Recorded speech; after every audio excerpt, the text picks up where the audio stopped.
কাতারে আর্থনা সম্মেলনের প্রথম দিন ব্যস্ত সময় কাটিয়েছেন প্রধান উপদেষ্টা ডক্টর মোহাম্মদ ইউনূস। উদ্বোধনী অনুষ্ঠানে বক্তব্য দেন তিনি। এছাড়াও সাইডলাইনে কাতারের মন্ত্রী ও ঊর্ধ্বতন কর্মকর্তাদের সঙ্গে বৈঠক করেন প্রধান উপদেষ্টা।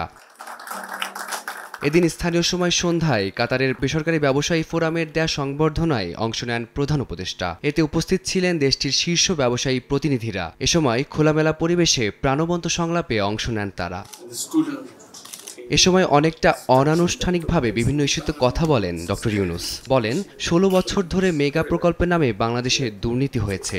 অন্তর্বর্তী সরকার দায়িত্ব নেওয়ার পর বাংলাদেশে ব্যবসার পরিবেশ ফিরেছে। মন্তব্য করে ডক্টর ইউনূস কাতারের ব্যবসায়ীদের বিনিয়োগের আহ্বান জানান। বলেন, বাংলাদেশে স্বল্প মূল্যে দক্ষ শ্রমিক মিলবে, এতে সহজেই ব্যবসায় লাভবান হওয়া যাবে। বাংলাদেশ পুনর্গঠনে বেশ কিছু উদ্যোগ নেওয়া হয়েছে জানিয়ে প্রধান উপদেষ্টা বলেন, সংস্কারের লক্ষ্য নিয়ে কতগুলো কমিশন গঠন করা হয়েছে, তাদের কাজও শেষ পর্যায়ে। এসব কাজ সমাপ্ত হলেই নির্বাচনের দিকে এগোবেন তারা।